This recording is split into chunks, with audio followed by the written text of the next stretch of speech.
মাগুরায় ৮ বছরের এক শিশু কন্যাকে ধর্ষণ করা হয়েছে। নাউযুবিল্লাহ, নাউযুবিল্লাহ। পবিত্র এক মাসে এরকম কার্যক্রম, এরকম কাজ যারা করে, এরা আসলে মানুষের কাতারের মধ্যে পড়ে না। আমি যখন এই নিউজটা দেখলাম নিজেকে ঠিক রাখতে পারি নাই যে মানুষ এতটা হিংস্র কিভাবে হয়, এতটা হাইওয়ান, এতটা পশু কিভাবে হয়। আজকে দেখেন, একটা দেশে যদি আইন শক্ত থাকে, দেশ যে কত সুন্দর হতে পারে। আলহামদুলিল্লাহ, বহু দেশ সফর করেছিলাম অতীতে, কিন্তু ইংল্যান্ডে আসার পরে কিছু চিত্র দেখলাম, যে চিত্রগুলা সত্যিকার অর্থে মাঝে মাঝে মনে হয়, আহারে মুসলমানদের আখলাক আজকে খ্রিস্টানরা, নাসারারা, ইয়াহুদিরা তারা অ্যাকসেপ্ট করেছে, আর আমরা মুসলমান এখনো কত দূরে আছি।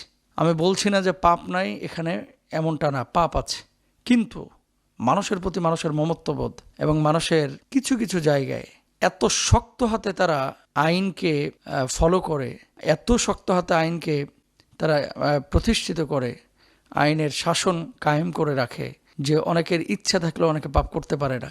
কিছু কিছু জায়গায় তারা উন্মুক্ত ছেড়ে রেখেছে, আর কিছু কিছু জায়গায় এত শক্ত হাতে সব কিছু দমন করেছে, যে কারণে মানুষ যে যার দায়িত্ব ঠিকমতো পালন করছে। যে কথা বলছিলাম, কিছু ল আছে যেটা মানুষের বানানো, আর কিছু ল আছে, আইন আছে হচ্ছে আল্লাহ সুবহানাহু ওয়া তাআলা বানানো।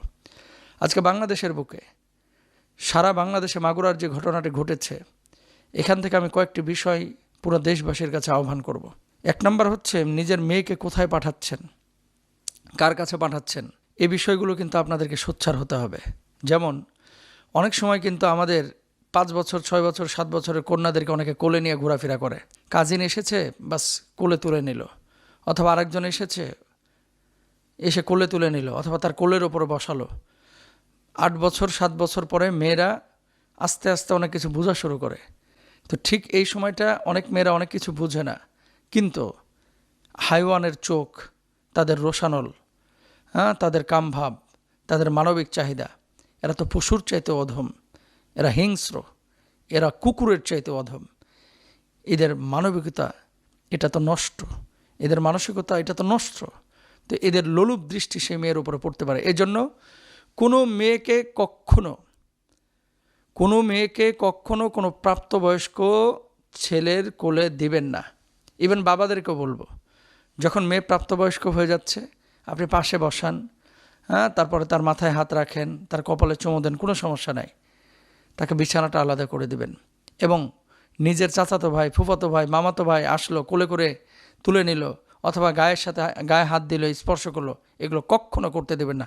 এটা বাবা মাকে খেয়াল রাখতে হবে। এটা কিন্তু রাসূল সাল্লাল্লাহু আলাইহি ওয়াসাল্লামের নিষেধাজ্ঞা আছে। 2 নম্বর বিষয়, আমরা অনেক সময় মেয়েদেরকে বিভিন্ন আত্মীয় স্বজনের বাড়িতে পাঠিয়ে দিই একাকী। এটা কখনো করবেন না, বিশেষ করে 8 বছর যখন বয়স হয়ে যাচ্ছে।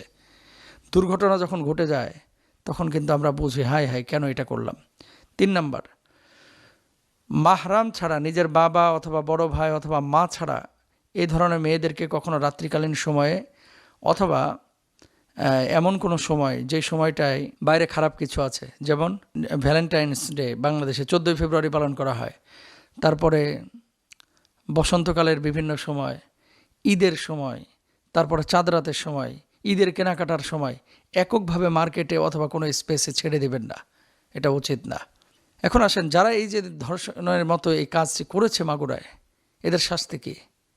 আল্লাহ সুবহানাহু ওয়া তাআলা যেই শাস্তির বিধান রেখেছেন, এই শাস্তি যদি বাংলার জমিনে কায়েম করা হতো, সারা বাংলাদেশে বছরের পরে বছর চলে যেত, ধর্ষণ তো দূরের কথা, বাঁকা চোখে তাকানোর সাহস পাইত না। শাস্তি কি? এরা ফ্যাসাদ তৈরি করেছে। আর আল্লাহ সুবহানাহু ওয়া তাআলা এই ধর্ষকদের শাস্তি কোরআনুল কারিমে, যারা ফ্যাসাদ তৈরি করে তাদের ব্যাপারে আল্লাহ সুবহানাহু ওয়া তাআলা নিজে বলে দিয়েছেন। 1 নম্বর, এদেরকে জনসম্মুখে নিয়ে এসে ডান হাত বাম পা, এরপরে বাম হাত ডান পা ক্রস করে কেটে দিতে হবে। এটার দায়িত্ব আপনার না, এটার দায়িত্ব হচ্ছে সরকারের, এটার দায়িত্ব হচ্ছে যারা নীতি নির্ধারক তাদের। আমরা বলবো, এই মাগুরার এই জালেম যারা এই কাজগুলো করেছে, এদেরকে পাকড়াও করে ধরে নিয়ে এসে বাইতুল মুকাররমের দক্ষিণ গেটে 0 পয়েন্টের কোনায় দাঁড় করিয়ে অথবা ঝুলিয়ে হাত পা এভাবে কেটে প্রকাশ্যে সমস্ত স্যাটেলাইট চ্যানেলগুলোকে দেখানো হোক এবং চ্যানেলগুলোতে লাইভ সম্প্রচার করা হোক। আজ থেকে ধর্ষণের শাস্তি বাংলাদেশে চালু করা হলো, সরকার চালু করে দিল, আইন পরিবর্তন করলো, কোথাও সংশোধন করা লাগলে সংশোধন করলো, ডান হাত বাম পা, বাম হাত ডান পা ক্রস করে কেটে দেওয়া হবে।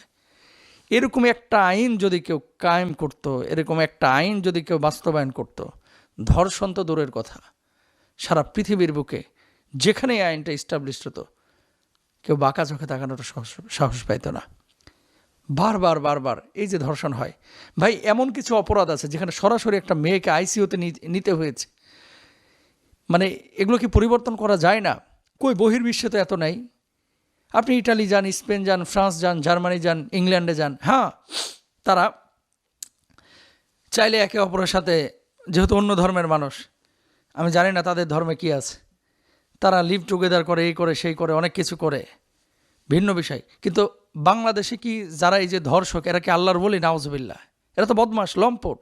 এরাও তো সুযোগ জোর করে যেখানে করতেছে, তাহলে যেখানে সুযোগ পাইলে এরা কি করত? আল্লাহ মাফ করুক।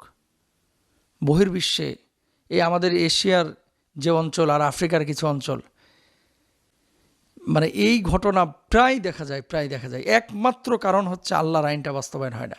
জেলের মধ্যে রাখে 30 বছর 35 বছর পরে ফাঁসি হয় না, জামিন হয়ে যায় না। কিছু অপরাধ, কেউ কাউকে ডিরেক্ট হত্যা করেছে, এরকম যদি হয়ে থাকে তাকে সরাসরি শাস্তি দেন।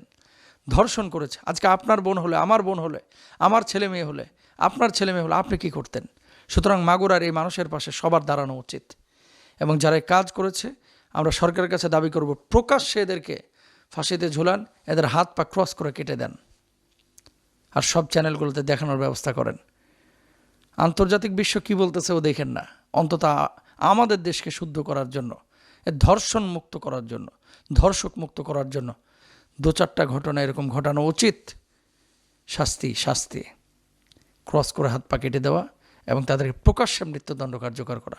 শুধুমাত্র একটা বছরের দর্শনের হিসাব যদি আপনি দেখেন, হাজার হাজার নারী যারা হয়তো ভুক্তভোগী, অনেকে বলতে পারে, অনেকে বলে না, অনেকে মামলা করে নাই, তার উপরে অন্যায় হয়েছে, ভয়ে সে এটা মেনে নিয়েছে।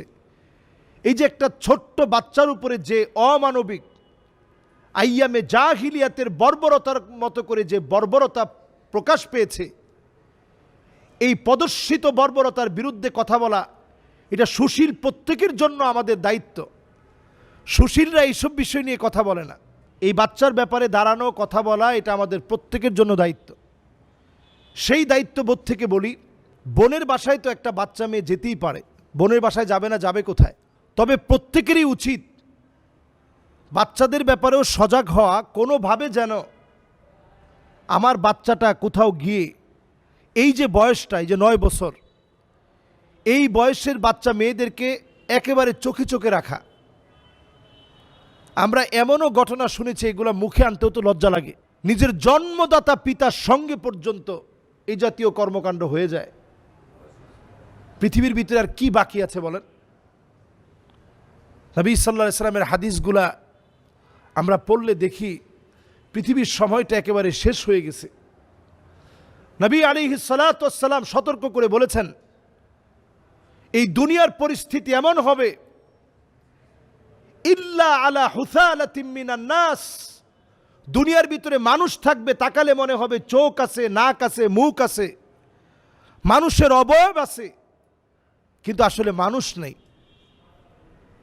পৃথিবীর ভিতরে এখন মানুষের বড় অভাব, মানুষ খুঁজে পাওয়া যায় না। মানুষ অনেক আছে, চেহারাওয়ালা মানুষ আছে, টাকাওয়ালা মানুষ আছে, দৌলতওয়ালা মানুষ আছে, আখলাকওয়ালা মানুষ নেই। আহসানুকুম খুলুকা, সবচেয়ে সেরা হবে তারা যারা চরিত্রের দিক থেকে সেরা। যে লোকের চরিত্র নাই, ও কেমন মানুষ? আজকে আমরা দেখেছি, এটার জন্য অনেক ধরনের বিষয়কে কিন্তু আপনাকে বিবেচনা করতে হবে। অনেক সময় যে শ্বশুরের কথা আসছে, এরকম বৃদ্ধ বয়সে অনেকের স্ত্রী মারা যায়, এরপরে তাকে আর বিবাহ শাদী করানো হয় না। এটা সম্পূর্ণ শরীয়তের বিপরীত চল। আপনি বিবাহ শাদী করাবেন না কেন? তার সম্পদ আছে, এর চাইতে বড় কথা হচ্ছে তার শারীরিক সক্ষমতা আছে, একটা পুরুষের চাহিদা আছে। এই যে আমরা সামাজিকভাবে কত রকমের অপসংস্কৃতি আমরা চালিয়ে দিয়েছি। যেমন কোনো একজন নারী যদি তার স্বামী মারা যায়, তখন তিনি বিয়ে বসতে চান না, যে আমার এই সন্তানদের কাছে আমি মুখ দেখাবো কেমনে। অথচ শরীয়ত তার জন্য বিবাহটাকে কোনো নিষেধাজ্ঞার মধ্যে শরীয়ত নেয়নি। আপনার স্ত্রী মারা গেছে, আপনি স্বামী এখন একা থাকবেন কেন? আপনি বিয়ে শাদী করেন। সমাজে এটা সবচেয়ে কলঙ্কিত গুনাহের কাজ বলে মনে করা হয়। সন্তানরা মনে করে আব্বার কোনো চরিত্রই নেই। এই যে এখন যে অঘটনগুলো ঘটেছে, এই অঘটনগুলো কত মারাত্মক একটু চিন্তা করেন। এই রকম কোনো অন্যায় যখন হয়ে যাবে, আল্লাহর গজব ওই জনপদের জন্য অপেক্ষায় থাকে। শুধু নবীর উম্মত দেখে আল্লাহ তাআলা মাফ করতেছেন। হাদিসের ভিতরে আসছে, আল্লাহ পাক কিছু মানুষের দিকে কিয়ামতের দিন তাকাবেন না, কথা বলবেন না, দয়া দেখাবেন না। এর মধ্যে অন্যতম শাইখুন জানেন, যেই লোক বুড়া হয়ে গেছে, চরিত্র পাল্টায় নাই, বৃদ্ধ হয়ে গেছে, চরিত্র পরিবর্তন করে নাই, বৃদ্ধ হয়ে গেছে, আখলাক ভালো বানায় নাই, এমন লোকের দিকে কিয়ামতের দিন আল্লাহ তাআলা তাকাবেন না, কথা বলবেন না, দয়া দেখাবেন না। মাআযাল্লাহ, আল্লাহর কাছে আমরা পানাহ চাই। যেই ঘটনা হয়েছে মাগুরাতে, আমরা দৃষ্টান্তমূলক শাস্তি চাই। শুধু মাগুরায় না, অনেক জায়গাতে আমাদের ছোট বাচ্চারা অনিরাপদ। এক্ষেত্রে আমি বলবো, ছোট বাচ্চাদেরকে ছোটবেলা থেকেই হিজাবে অভ্যস্ত করেন, ঢিলাঢালা পোশাক পরান, প্যান্ট শার্ট পরানোটাকে একেবারে আপনি বন্ধ করে দেন। ঢিলাঢালা পোশাক পরিয়ে সবসময় নজরে রাখেন। খেলাধুলা কার সাথে করছে, কোথায় যাচ্ছে, প্রত্যেকটা বিষয় এই সময় খেয়াল রাখা উচিত। এবং এই রকম কয়েকটা বিষয়ের যদি দৃষ্টান্তমূলক মৃত্যুদণ্ডের যদি রায় শোনানো হয়, এই কয়েকটা ধর্ষণের শাস্তি যদি মৃত্যুদণ্ড হয়, বাংলাদেশের ধর্ষণ একেবারে জিরো টলারেন্সে চলে আসবে। শুধু যদি কয়েকটা শাস্তি দেওয়া হয়, আমি বলবো অনতি বিলম্বে এই বিষয়টা খতিয়ে দেখে এই বিষয়ের জন্য তদন্ত করে শাস্তির আওতায় আনা হয়। এবং আমরা প্রত্যেকেই আমাদের বাচ্চার ব্যাপারে সজাগ থাকি, সচেষ্ট থাকি। আল্লাহ তাআলা যেন আমাদের এই কলিজার টুকরা বাচ্চাদেরকে নিরাপদে রাখে।